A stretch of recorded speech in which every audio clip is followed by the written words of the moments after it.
Shalom, shalom, vrahar, pessoal. Muito bem-vindo a mais um vídeo no canal. Eu hoje quero compartilhar com vocês mais um pouquinho de sabedoria, fazendo aquele leve ressaltamento novamente de que minha intenção não é ensinar nada para ninguém. Eu não tenho autoridade e sequer conhecimento para isso, mas a minha intenção verdadeira é compartilhar com vocês alguma sabedoria diária, já que o homem que passa um dia inteiro sem aprender algo novo, ele não está vivendo direito. E basicamente hoje eu decidi fazer um vídeo. Nunca faço roteiro para o vídeo, faço tudo de improviso, mas eu quero trazer um tema para iniciar o vídeo, e esse tema será uma comparação de forma amigável, nada competitiva, entre a religião cristã, principalmente a católica, e entre o judaísmo. E por que eu escolhi fazer esse vídeo? Por causa que eu nasci num berço católico, então eu me sinto com autoridade para falar sobre o que eu vivenciei no berço católico, e também me sinto com autoridade para falar sobre um pouco do judaísmo, porque eu escolhi sair do catolicismo e me encontrei no judaísmo. Aqui eu vou ressaltar algumas divergências entre essas duas religiões maravilhosas, mas eu quero trazer nuances que sejam preenchidas e não quero trazer nenhum sentimento de revolta nem por uma religião nem pela outra. Até porque se você realmente estiver buscando Deus, você vai perceber que as duas religiões estão buscando exatamente a mesma coisa, a mesma essência, a mesma pureza, a mesma intenção de conexão e a mesma vontade de fazer o bem. Então, mesmo as duas religiões vindo da mesma base sólida, que é a Torá, em algum momento da história as duas se divergiram. E eu quero trazer alguns pontos aqui. O primeiro ponto que eu vejo, que para mim é um dos pontos primordiais entre a diferença da fé cristã para a fé judaica, é que a fé cristã ela é muito mais emocional, muito mais, eufórica do que a fé judaica. A fé judaica ela parece, entre aspas, um pouco mais fria, mas quando você vai analisar, não é que ela é mais fria no sentido físico. Ela é mais fria porque ela trabalha mais com o lado esquerdo do cérebro. Em outras palavras, vocês já devem saber que o lado esquerdo é responsável pelo intelecto e o lado direito responsável pelo lado emocional. E quando a gente fala de intelecto e emocional, eu gosto de comparar com a árvore da vida, que é um estudo cabalístico. Então podemos dizer que a fé judaica é muito mais biná.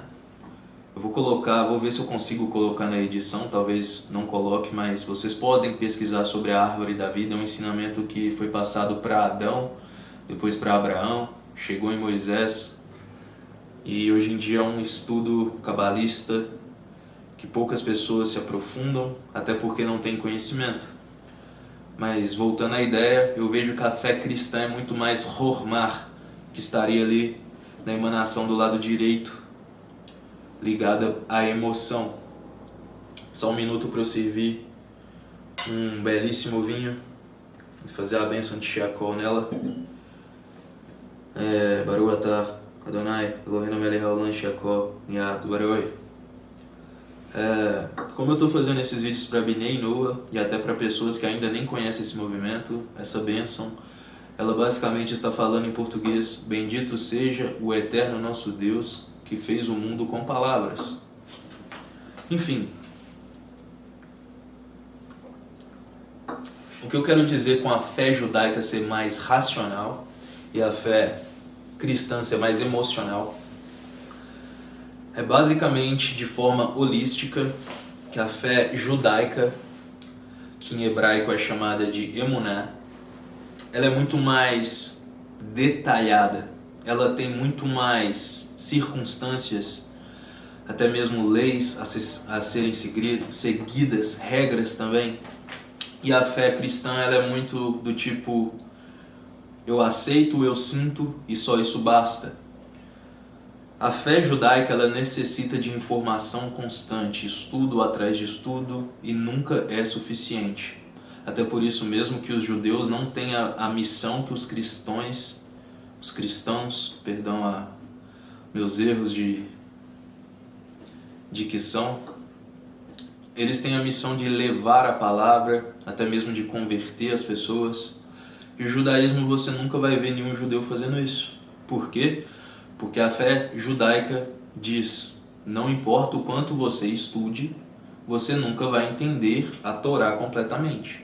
Então, mesmo os homens, tipo o nosso grandíssimo Rebbe de Lubavitch, que foi o tzadik dessa nossa geração, considerado pelos judeus o sábio da nossa geração. Não vou entrar na história do Rebbe de Lubavitch, porque isso é assunto para um vídeo só para essa história. Mas, pelos judeus, o Rebbe de Lubavitch tinha todo o conhecimento da Torá, conseguia ler ela de forma dinâmica, lembrar de versículos de cabeça, praticamente lembrar dela de trás para frente, de frente para trás, de cós sorteado. E mesmo assim, o próprio Rebbe de Lubavitch provavelmente diria que ele não entendeu nem 1% da Torá. Isso para mim é uma forma de humildade real. É uma forma de dizer, eu sou limitado e a palavra de Deus é demais para mim. Mesmo eu, considerado por multidões um homem extremamente elevado, inteligente e espiritualizado. Este é um ponto que eu vejo no judaísmo que me atraiu. O cristianismo, ele tem esse dever, essa missão de levar a palavra, de converter as pessoas, com o ademais de que o livro cristão ainda é duplicado, porque ele introduz o Segundo Testamento, o que deixa esse livro aqui mais grosso ainda, com mais páginas ainda, mais informação ainda. E eu vejo que os cristãos, perdão novamente, eu estou com dificuldade de falar cristão no plural, os cristãos, eles não se preocupam muito com a base da Torá, que seria o hebraico.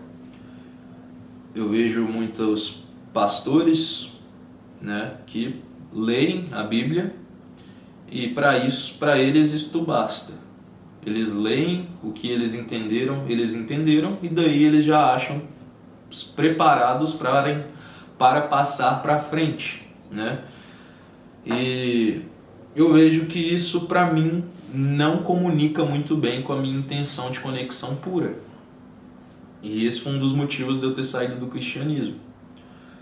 Como eu falei que eu ia falar mais do catolicismo, eu não posso esquecer que os católicos fizeram a mesma coisa com a grande, demasiada violência das inquisições e cruzadas. E quando a gente estuda a Torá, a gente se depara com as frases que os próprios cristãos vão repetir. Que Deus é atemporal, é onisciente, onipresente, onipotente. Em outras palavras, se ele é onisciente, ele consegue saber o que está acontecendo aqui e lá em Israel ao mesmo tempo. Ele consegue saber o que aconteceu no primeiro dia da criação e no último ao mesmo tempo, se é que um dia terá o último. E quando falam dessa forma, eu começo a pensar, a Inquisição foi há pouco tempo atrás aos olhos de Deus. Então, eu começo a pensar nos meus próprios antepassados. Minha própria mãe dizia que minha bisavó, que tinha o mesmo nome de Eva, Ravá, em hebraico, era escrava. E a minha mãe é cristã. Então nada tira da minha cabeça de que a religião da minha bisavó ou tataravó era de matriz africana. Em outras palavras, do terreiro de Umbanda e Candomblé. Mas a minha mãe é cristã. Então, quando você estuda a história, você imagina que tem um pouco de dedo da Inquisição ali dentro. foi um dos outros motivos que me fez não me sentir tão atraído mais pelo catolicismo. Mas o que eu estava tentando explicar sobre a emuná, a fé judaica, e sobre a fé cristã, é que a fé judaica ela é baseada em conhecimento. Ela não é baseada de forma conectividade emocional. Ela não é baseada na ideia de aceitar um Salvador e isso basta. O que eu quero dizer com isso é que a emuná ela não é baseada em milagres. E a fé cristã, eu sinto que ela tem sim uma base na ideia do milagre de Jesus. E qual que é o problema disso? Quando você se baseia em milagres, basta que o milagre seja desfeito para você parar de acreditar, ou a dúvida, que seria a serpente do próprio Gan Eden, introduzir o veneno na sua fé. E a sua fé pode culminar ali mesmo. A fé judaica ela não é baseada em emoção. Em outras palavras, você basicamente une o que parece quase que água e óleo. Você une ciência com religião. Apesar de que o judaísmo não é uma religião. O judaísmo também não é uma etnia. O judaísmo é um mistério. Mas tem a parte religiosa sim no judaísmo. Então você acaba estudando de forma mais científica, mais histórica, mais harmônica, e a sua fé começa a ser baseada em percepções da vida, não baseada em uma crença, não baseada em um milagre, não baseada numa sensação no seu coração. Ela é baseada no seu cérebro. Então, quando você começa a perceber coisas do tipo como tudo se encaixa perfeitamente neste universo, como nada é coincidência, como todo o caos deste universo ainda assim é uma harmonia bem orquestrada, você para e pensa, tem um Criador. Inclusive, eu não vou conseguir recitar de forma totalmente complacente com a frase, talvez eu saia um pouco da coesão da frase, mas eu já vi em algum momento uma frase que eles atribuíram a Einstein, que falava que este universo ele não acreditava que era aleatório, que se ele tem tanta sincronicidade, tanta racionalidade, tem que ter uma mente pensante por trás disso. Talvez não uma mente física, mas tem que ter uma inteligência superior que rege toda essa orquestra, um maestro divino. Não estou falando que os cristãos não acreditam nisso e não percebem isso. Só estou dizendo que a fé cristã não necessariamente precisa disso para que ela seja construída. A fé judaica também ela é dividida em 3 pontos, que seria a emuná, bitachon, e se eu não me engano a última é da'at. Eu posso estar enganado, então nem vou falar da terceira, né? Como eu disse, eu não estou aqui para ensinar, eu estou aprendendo e tudo que eu aprendo eu quero compartilhar com vocês, então não vou falar da terceira para não cometer erros. Vou falar apenas de emuná e bitachon, que é o que eu tenho certeza. A emuná seria essa fé criada através da ciência, não só da ciência, mas da percepção do mundo de forma mais coerente com a racionalidade. O universo em si, por mais caótico que pareça, ele é extremamente irracional. E o judaísmo traz nuances do tipo, fazendo reflexões para você pensar. Por exemplo, tem uma parábola muito interessante que fala: se eu te perguntar agora qual é maior, o sol ou a lua, provavelmente você, por saber que é uma parábola, pode dizer a lua, mas só por saber que era uma parábola. E sabendo que se eu perguntei isso vai ter uma pegadinha. Mas a resposta mais lógica e óbvia é o sol. Então vem o judaísmo e contrapõe. Ele fala, na verdade a lua ela é maior do que o sol. Por quê? Porque o sol é uma estrela que emana luz. A lua reflete a luz. Você precisa ser como a lua para você ser grande. Porque se o sol apagar um dia, qualquer outra estrela que brilhar, a sua luz voltará a refletir. E não é à toa que a palavra refletir vem do mesmo verbo reflexão. Ou seja, você reflete luz, significa você reflete sobre o mundo, você reflete sobre suas ações, você reflete sobre as pessoas, você reflete sobre como tudo acontece ao seu redor, reflete até sobre o mundo espiritual, reflete sobre seus sonhos que parecem não ter tanta conexão com a realidade em que vivemos. Ou seja, por esse aspecto a lua se transforma maior do que o sol. Lechai.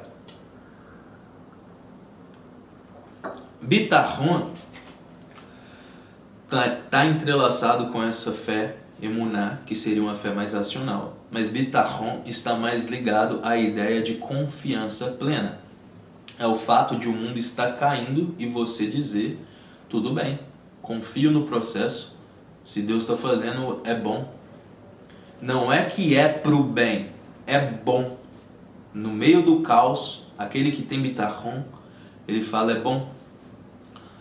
E ter Bitachon é basicamente o que Abraão fez, saiu da terra de Ur por ter ouvido a voz de Deus, mesmo sem saber onde estava indo, mesmo sem saber o que ia encontrar, ele foi. Isso é ter confiança verdadeira. Também não estou dizendo que os cristãos não tenham essa confiança, ok? Eu sei que muitos deles têm e provavelmente alguns deles podem ter mais do que alguns judeus. Então, novamente eu venho aqui dizer que eu não estou atacando nenhum dos lados e nem defendendo nenhum dos lados, estou contando a minha realidade e o porquê que eu me senti mais atraído pelo judaísmo. Outra coisa que eu percebo no cristianismo é o excesso de igreja nas esquinas. Quando a gente fala de catolicismo, é impressionante. Você vai num arraial onde não tem nada, somente algumas casas bem pobres, você sempre vai ver uma igreja. E às vezes nesses arraiais você vai ver simplesmente uma igreja e um boteco. E aí eu me pergunto, por que tanta igreja por esquina? Por que tem que ter uma igreja em cada bairro? E a resposta pode parecer ofensiva, mas foi a resposta que eu concluí. Basicamente eu percebi, através do estudo da Torá, um momento onde Deus se revela para Moisés a primeira vez na sarça ardente, certo? Naquele milagre onde a chama queimava a árvore e a árvore não se consumia, e de lá Moisés ouviu a voz do Eterno, bendito seja. E aí, em um dos momentos, Moisés pergunta para Deus, qual é o seu nome? E a resposta de Deus é, eu serei o que eu serei. Na Bíblia cristã, cuja qual eu já tive acesso, você só vai ter essa passagem até aí. Daí você segue por livre interpretação. A Torá, ela é diferente. Ela tem comentários, explicações e observações de sábios da antiguidade. E justamente nessa passagem, onde eu sei que ela abre alas para uma interpretação muito errada sobre a personalidade de Moisés. Provavelmente, não todos, mas alguns cristãos já chegaram nesse momento de ler essa passagem e pensar, Moisés estava sendo simplesmente um ser humano curioso, querendo saber o nome de Deus. E aí vem a Torá e fala, não, você está muito enganado sobre Moisés. Na verdade, Moisés, assim como todos os outros judeus, hebreus na época, assim como Adão, assim como Abraão, Isaac, Jacó, José, todos eles já sabiam os nomes de Deus. Se você pesquisar aí agora, você vai ver uma lista de 72 nomes de Deus.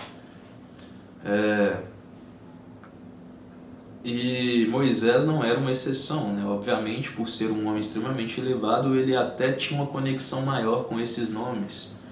Então ele não estava perguntando o nome por curiosidade. A ideia principal é que quando Deus é dado um nome pelos hebreus, não é para tentar limitar Deus a um nome, ou uma forma, ou a um som vibracional. Isso seria quebrar a primeira lei noética. A ideia dos nomes é tentar revelar facetas de Deus. Como eu citei no início a árvore da vida, ela tem algumas emanações, na verdade são 10 emanações, e eles associam os 3 primeiros patriarcas com 3 emanações dessa árvore da vida, sendo Abraão, Hesed, que você pode traduzir como bondade. Hesed seria uma das qualidades da árvore da vida que todo ser humano precisa despertar dentro de si. Abraão era famoso por oferecer sua tenda, sua casa para os viajantes. Ele tinha um extremo prazer em convidar os viajantes para entrar no seu lar, para se banhar, para se alimentar, para passar a noite. O prazer do Abraão era fazer bondade. E aí veio seu filho Isaac. E aí eu vou chegar num momento interessante de novo, né? Porque eu mencionei que a Torá explica certas passagens onde fica vago na Bíblia cristã e ela desmistifica muita coisa. Quando eu era criança e eu estudava o cristianismo e até mesmo assistia vídeos infantis sobre cristianismo, a passagem de Abraão levando Isaac para a caverna era remetida a mim e até mesmo a minha mãe, que há pouco tempo atrás eu conversei com ela e a gente descobriu junto, desmistificou junto, o fato de que o cristianismo, eu não sei se de modo geral, mas de modo que chegou até mim, através da igreja, eles fizeram uma alusão de que Abraão era um homem carrancudo, que obedecia a Deus cegamente, que pegou seu filho, que ainda era praticamente de colo, uma criança, e levou para a caverna. E eles vendiam essa imagem de Isaac, inocente, criança, sendo levado para um abate. E aí vem a Torá e fala, não, você está muito errado sobre Isaac. Na verdade, Isaac tinha 37 anos, Abraão tinha 120 anos, e o mérito de Isaac foi ainda maior do que o de Abraão, porque o próprio Isaac amolou a faca para o seu abate. O próprio Isaac verificou se a faca estava kasher. Na linguagem hebraica era para ver se ela estava dentro dos desígnios de Deus para fazer o sacrifício. Ou seja, um homem de 37 anos na flor da idade não pode ser arrastado por um homem de 120 anos que já está ali beirando o falecimento, já está fraco e debilitado. Um simples empurrão de Isaac poderia jogar Abraão no chão e falar, para de maluquice, pai, o senhor não vai me matar. O próprio Isaac deu o seu pescoço para o sacrifício. Isso é outra coisa que me atraiu no judaísmo. Ele desmistifica nuances da Bíblia que pareciam confusas e até erradas. Lehai. Por esse mérito, na árvore da vida, o Isaac é atribuído a Gevurah. Gevurah também está ligado ao anjo Gabriel, que foi o anjo responsável pela destruição de Sodoma e Gomorra. Mas a Gevurah pode ser traduzida como severidade. Pense bem, Abraão, bondade, Isaac, severidade, e aí a junção dos dois forma um equilíbrio. E é o equilíbrio que qualquer buscador da verdade precisa ter, que é o equilíbrio entre bondade e o equilíbrio entre severidade. Ou seja, não existe o amor verdadeiro se ele não vier atribuído ao temor. Amor em demasia vira libertinagem. Em outras palavras, o Isaac teve um filho. E esse filho se chamava Yaakov. Jacó, traduzido para o português. Jacó estaria no centro da árvore da vida e ele é atribuído a Tiferet, que seria literalmente o equilíbrio entre Hesed e Gevurah, que forma o equilíbrio entre temor, amor, severidade e bondade. E quando você estuda isso na Torá, que os cristãos chamam de Velho Testamento, que é outra coisa que me afastou do cristianismo, é dizer velho, dar um adjetivo e ainda um adjetivo que faz parecer que é algo ultrapassado. É como se dissesse, sabe quando eu falo que Deus é onipresente, onipotente, atemporal? Eu só estou falando da boca para fora, porque ele envelheceu, a palavra dele envelheceu. É outra coisa que me afastou da religião cristã. E aí, quando você estuda os 3 patriarcas e entende um pouco da genealogia da árvore da vida, entende que sem amor e sem temor não existe equilíbrio verdadeiro. Amor em demasia se torna libertinagem, se torna até mesmo algo desrespeitoso. Vou dar um exemplo. Um homem que ama demais os filhos e não sabe dizer não para os filhos na hora certa, está criando um vilão dentro de casa. Um rapaz que não vai respeitar, não vai ter realmente respeito nem temor. Mas o homem que também é simplesmente somente severo, também está criando uma pessoa retraída, que não vai ter coragem de lutar e correr com as próprias pernas ou lutar com os próprios punhos. E aí, quando você estuda isso, vem aquela frase na cabeça: se te derem um tapa do lado do rosto, você oferece o outro. No judaísmo isso não faz sentido. E na vida prática isso também não faz sentido. Em outras palavras, se tem alguém roubando, entrando na sua casa, levando seus pertences, você vai fazer o quê? Abrir seu cofre que está guardado, onde estão suas finanças que ele não conseguiu achar e entregar para ele? Parabéns, é um ato de extrema bondade, um ato de extremo bitachon, é até louvável. Mas não funciona assim na vida prática. Porque quando vai levando para camadas mais pesadas, e por mais que pareça pesado demais pensar, mas se entrar num estado onde um abusador está tentando tocar num ente querido seu, em alguma familiar sua, numa filha, Deus te livre e guarde, me livre e guarde também, na sua esposa, em qualquer pessoa que você ama, você vai oferecer o outro lado da face? Vai falar, já que você começou, agora termina? Leva minha irmã também? Isso é distorcer a realidade da justiça divina. Beleza. Isso são nuances que me afastou do catolicismo e me atraiu para o judaísmo.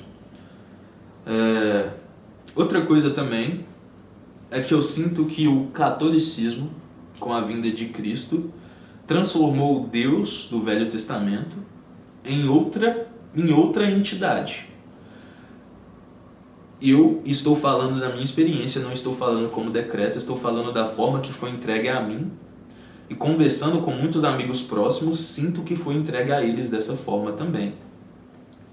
É como se o Deus do Velho Testamento fosse um velho maluco, biruta, ranzinza, que está pronto para destruir o mundo num dilúvio, simplesmente porque as pessoas estão fazendo sexo em demasia. O mesmo vale para Sodoma e Gomorra. Por quê? Porque na Bíblia dos cristãos, quando você lê, você vai simplesmente ler passagens que vai deixar tudo vago. E aí você não vai entender realmente o que seria Sodoma e Gomorra. Eu não vou explicar a fundo aqui, senão a gente vai virar outro vídeo e o tema vai se perder. Mas o fato é, Sodoma e Gomorra eram povos versados em Torá, entendiam Deus mais a fundo do que nós, e eles pecavam contra Deus por livre e espontânea vontade. Em outras palavras, se Deus falasse, não come carne de porco, eles iam ser os primeiros a colocar a maçã na boca do porco. Se Deus falar, não cometa imoralidade sexual, eles iam promover orgias. Se Deus falasse, não misture leite com carne de boi, que é algo muito interessante que o judaísmo preserva, que é não misturar o leite da mãe com a carne do bezerro, seu filho, é uma transgressão grave. Se Deus falasse isso para Sodoma e Gomorra, eles acabariam cozinhando a carne no leite, quer dizer. E aí, o cristianismo me faz sentir que o Deus do Velho Testamento era um velho louco ranzinza e que Jesus é o filho bonzinho que desceu na terra e tipo, papai, relaxa, os seres humanos são tranquilos, paz e amor. Hesed, hesed, hesed. Bondade, bondade, bondade. Se bater de um lado, oferece o outro. Tá aí uma coisa que eu não sinto que funcione na vida prática e nem na vida espiritual. Vou até contar algo. Eu já perambulei entre outras culturas e eu já fui no terreiro de Umbanda e Candomblé. Hoje em dia eu não vou mais. Em respeito à fé que eu tenho criado, eu não frequento mais as casas de Umbanda e Candomblé. Mas eu ainda respeito muito as intenções puras. Não respeito lugares onde fazem trabalhos para amarração, para trazer ex-namorado, para amaldiçoar a vida atual do ex. Não respeito. Não respeito. E ninguém pode me obrigar a respeitar. Mas eu respeito sim os locais onde eles querem buscar a luz e usam de entidades, invocação, mesmo que a Torá proíba, eu não julgo. E ainda assim acho que vai ter muita luz envolvida nesses ambientes. Enfim, quando eu fui no terreiro uma vez, eu levei uma angústia minha para uma entidade e falei que eu estava tendo problema justamente por estar usando essa frase bíblica de quando alguém batesse de um lado do meu rosto, eu oferecia o outro. E eu lembro um conselho da entidade que eu nunca vou esquecer. Ela me falou: quando alguém bater do lado da sua face, você dá um soco. Não seja bobo. Tempos depois eu fui descobrir que essa era a mesma ideologia judaica. Deus não quer que ninguém seja trouxa, bobo, otário. Deus quer que você seja genuíno, seja bom de verdade. Mas ser bom de verdade é necessário ser firme e dizer não. Em outras palavras, seu filho, você ama ele, você vai dizer só sim para ele. No dia que ele falar quero fumar cigarro, você vai falar: fume, filho, vou comprar para você. Ele fala: quero beber cachaça, eu vou trazer para você, é melhor. Quero usar crack, não sei dizer não para o meu filho. Isso é oferecer a outra face. Claro que eu estou trazendo exemplos grosseiros, mas não deixa de ser uma raiz verdadeira. Enfim, outra coisa que eu vejo no cristianismo e no judaísmo, que depois que eu descobri, eu não tive dúvidas que eu me sentia mais atraído pelo judaísmo, é o fato de que a Torá tem mais de 3.000 anos e ela não tem uma vírgula alterada sequer. É uma afirmação bem potente de se fazer. Em contrapartida, a Bíblia cristã tem 300, sem exagero, basta você dar um Google, 300 versões diferentes, incluindo a versão judaica, onde Jesus tinha um rabino, o que nada é mais justo do que Jesus ter um rabino, já que ele era judeu. Ele era judeu, ele viveu como um judeu. A Bíblia cristã não menciona nada sobre Jesus ter vivido como um judeu. Ele simplesmente fala que Jesus era judeu, da linhagem de Judá, mas não fala de tzitzit, não fala de tefilim, não fala de nenhuma reza judaica, não fala nada de nada sobre a religião judaica. É algo gritante. É algo para quem busca a verdade não consegue fechar os olhos para essa grande incongruência. E a Bíblia hebraica, ela tem uma versão apenas. E todos os rabinos são obrigados de forma alárquica, perdão a pronúncia hebraica, mas seria pela lei do tribunal rabínico, pelas leis judaicas, ele tem a obrigação de aprender hebraico se ele quiser ser um líder espiritual. Em outras palavras, é proibido traduzir as palavras de Deus, porque se você traduzir uma vírgula que seja errado, você já mudou toda a importância das palavras. E aí falar o quê? Da Bíblia cristã, onde ela foi traduzida do hebraico, depois para o aramaico, depois para o latim, depois para o espanhol, inglês e tal. E português é como se fosse a última tradução das últimas das últimas. É um telefone sem fio que chegou no português com muito erro, com muita incongruência, com muita coisa errada. Isso é indiscutível, isso é inegável, não tem como alguém me contradizer nesse sentido. E aí outra coisa que eu vejo, apesar de que eu falei que eu ia falar sobre o judaísmo e o catolicismo especificamente, mas eu não consigo não deixar de pontuar. Os judeus falam hebraico, leem hebraico e em seguida traduzem. Com todo respeito, algumas matrizes evangélicas criaram língua de anjo. A maior baboseira que eu já vi na minha vida é língua de anjo. É o que eu estou dizendo da fé cristã ser extremamente emocional, porque os caras vão lá e balbuziam palavras que não significam nada de nada, enganam trouxa, que até aquele... Desculpa falar engana trouxa, não quero ofender ninguém, mas... difícil. Mas enfim, até aquele pastor mirim virou um meme por estar falando língua de anjo. Alguém realmente acredita nisso? Eu não consigo acreditar que alguém acredita nisso. E isso nada mais é do que imitar os judeus em tudo. Imitar o rabino que fala hebraico e depois traduz. O cristão não entende nada do que está falando em hebraico, o cristão que mora no Brasil, por exemplo.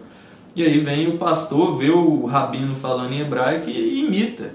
Chega lá e imita. E fala que é a língua de anjo. Tá, e outra coisa que me afasta demais do cristianismo. Porque eu acho que onde está buscando Deus não tem espaço para brincadeira de mau gosto.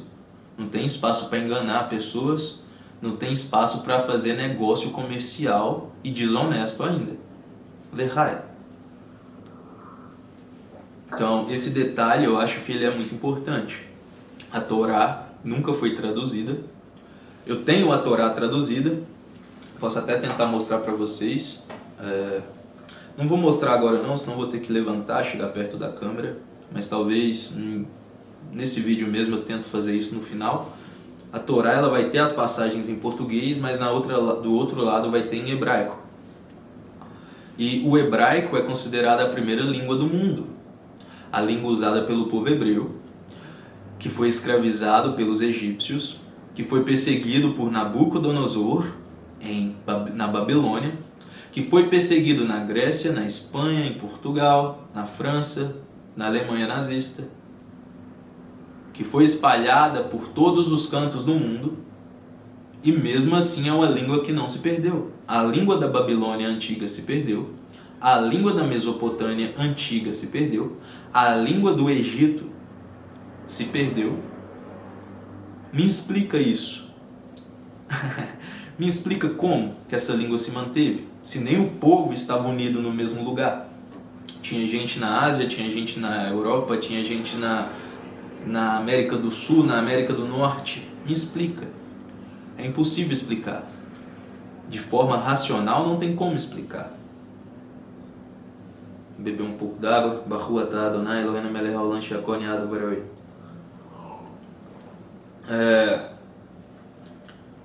Esse é outro detalhe assim que atiça minha curiosidade e me faz me sentir muito atraído pelo judaísmo.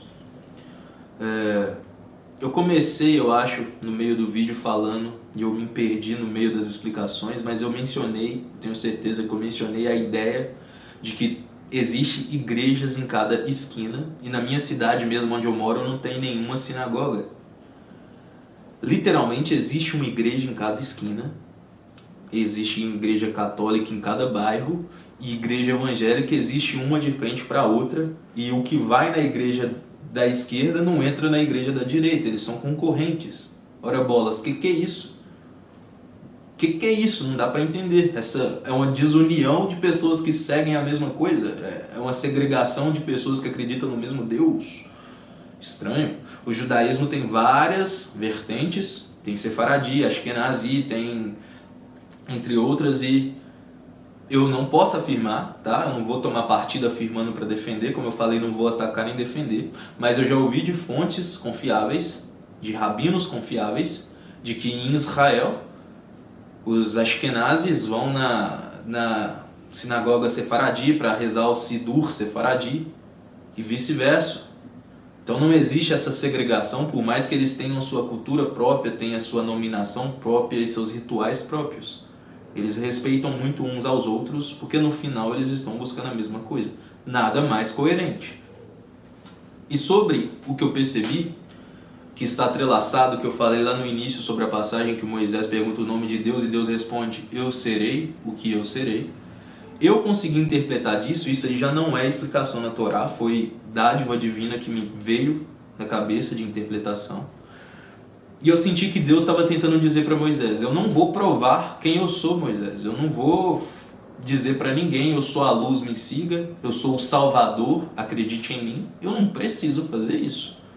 Eu sou grande demais para isso. Isso não é desumildade, isso é um excesso de humildade até demais, vindo de Kadosh Baruch Hu, bendito seja.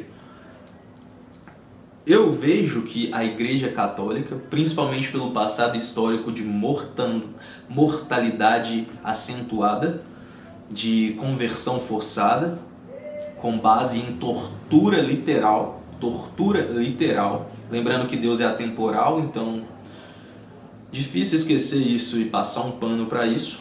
mas muitas pessoas dizem que tudo mudou. Mas, basicamente, eu sinto que a Igreja Católica, pelo menos naquela época, ela fez o contrário do que Deus falou para Moisés. Deus falou: eu não vou provar quem eu sou, Moisés. Eu sou a luz e pronto, e acabou. Acredite se quiser.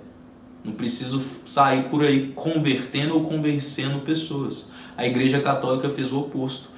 Ela começou a gritar para os 7 cantos: nós somos Deus, nós somos a luz, nós estamos aqui, acredite na gente. Se não acreditar, você estará condenado para o inferno. Isso é outro detalhe, tá? O inferno judaico não existe, não é igual dos cristãos. O demônio, o capeta, o Satã também não é a mesma coisa no judaísmo. Não existe uma entidade chamada Satã que mora num reino que é o oposto de Deus, que cria uma idolatria, que basicamente o cristianismo faz parecer que tem Jesus lá regendo os céus e o capeta regendo o mundo inferior, e os dois não conseguem se dar bem. E Jesus não destrói o capeta porque o capeta, no fundo, tem o mesmo poder de Jesus, só que pro mal. Goste você ou não, é a sensação que transpassa. E no judaísmo isso não tem nada a ver. Existe sim a entidade Satã, mas é um anjo de Deus que veio para testar a gente e fazer a gente escolher a luz em vez da sombra. Mas Deus criou Satã e faz Satã se curvar a Deus na hora que ele quiser. Então eu sinto que as igrejas estão em cada esquina para continuar fazendo o oposto do que Deus falou para Moisés. Acredite na gente, nós somos o Salvador, nunca esqueça da gente. Olha a gente aqui, estamos lá, estamos em outra esquina, estamos em outro bairro, das 6 horas da tarde a gente bate o sino. Não se esqueça que nós somos Deus, nós somos a luz, o Deus que você procura está aqui. Parece até um comercial o tempo inteiro. E o Deus que apareceu para Moisés, ele não é assim, ele é o oposto, ele é tipo silencioso. Ele está em todo lugar, mas sem fazer barulho. Eu me senti mais atraído por isso. Vou servir mais um pouco de vinho. Como eu já fiz a bênção na última taça, eu não vou fazer novamente. Eu fiz na água porque eu não tinha bebido a água ainda. Esse é outro detalhe muito sutil. Já o judaísmo nem tem sinagoga. Não tem conversão no Brasil, você precisa estar em Israel. Dizem que em Nova York você também conseguiria, mas o principal é em Israel. No judaísmo, para você se converter, você precisa estudar 3 anos. Quando você for no rabino e falar eu quero me converter, ele é obrigado a te negar 3 vezes. É muito diferente, né? E aí algumas pessoas podem interpretar isso como segregação, como sensação de superioridade. Não, é só levando a sério mesmo. É não ter espaço para brincadeira, é não ter espaço para língua de anjo, certo? Enfim, isso é outra coisa que me atraiu muito no judaísmo.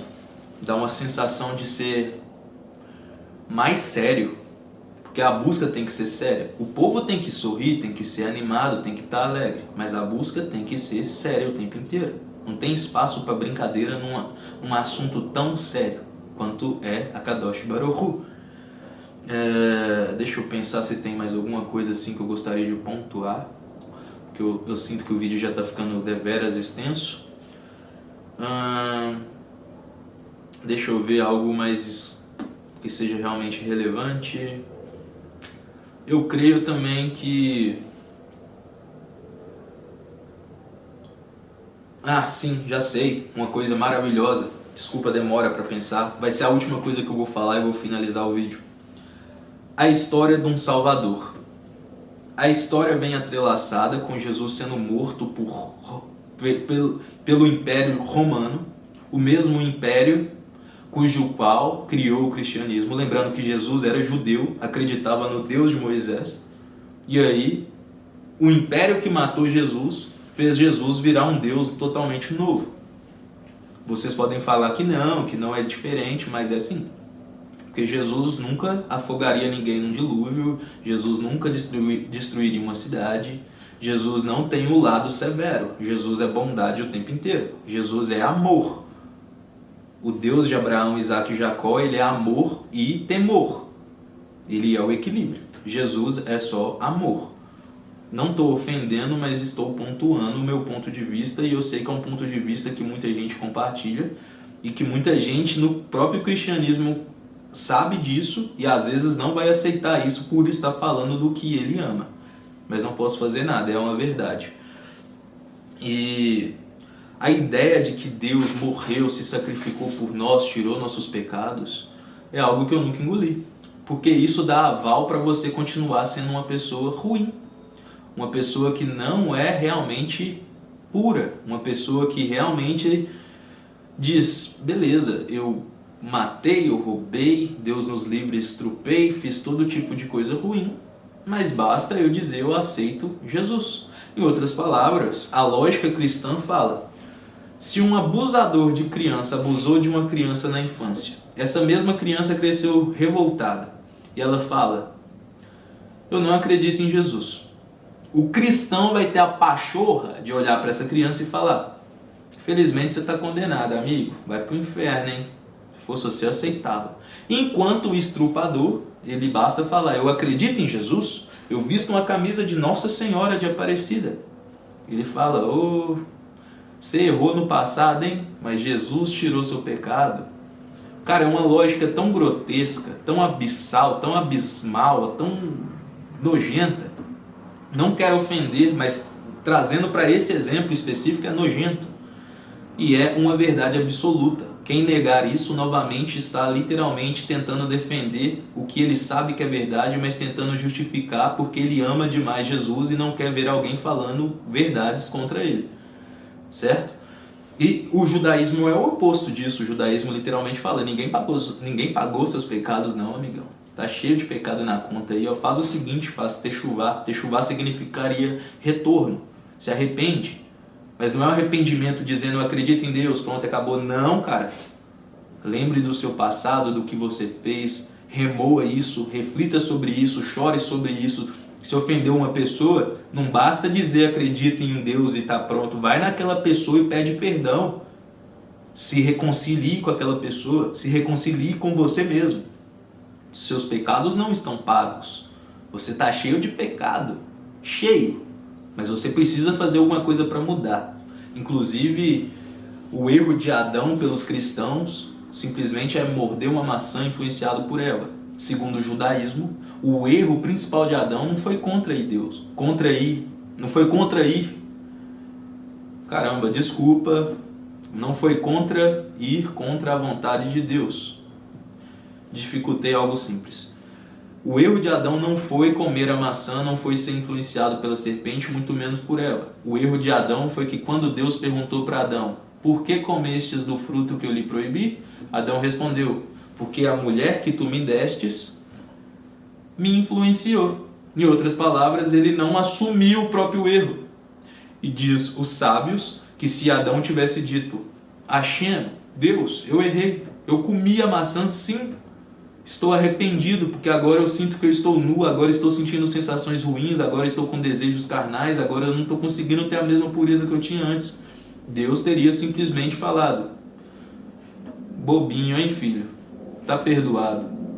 Isso é amor com temor, porque o cara que é só amor, ele mente para o próprio pai. O filho que ama demais o pai e não teme o pai, ele consegue falar, papai, vou ali na esquina para sair com meu coleguinha, para passear no bairro, mas ele está indo fumar maconha. Ele consegue falar, papai, vou dormir na casa do amigo tal, que é religioso, mas ele está indo para o baile funk. Porque ele não teme o pai, ele ama o pai, não estou dizendo que ele não ama, mas ele não está nem aí. Se o pai descobrir, tanto faz, escafeda-se, certo? Isso é amor sem temor. E isso foi o verdadeiro pecado de Adão, segundo a Torá e segundo o povo judeu. E para finalizar o vídeo, gostaria de fazer uma brachá. Tem muitos outros detalhes que eu poderia pontuar. Eu creio que como eu fiz esse de improviso, eu acabei tendo que refletir no meio do vídeo. Mas eu posso pontuar ao longo da semana e tentar trazer um vídeo da parte 2 de outras coisas que eu sinto assim que são muito diferentes, apesar de que as duas religiões estão buscando a mesma coisa. E basicamente o vídeo vai se encerrar aqui, mas eu gostaria de dizer que Deus Todo-Poderoso, independentemente se você acredita em Jesus. Jesus acreditava em Deus. Jesus falava, venha a mim para eu te levar ao Pai. Em outras palavras, Jesus nunca disse, venha a mim para você vir até mim e pronto.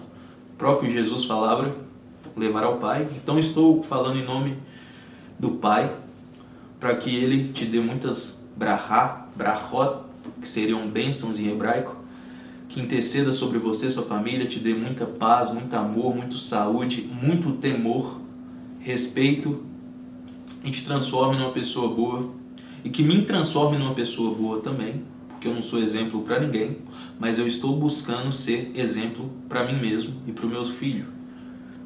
E é isso, que Kadosh Baruch Hu forme uma coroa de luz e possa coroar sua cabeça com luz celestial para você adquirir muita sabedoria e santidade ao longo da sua vida. Lechai, Shalom, Shalom.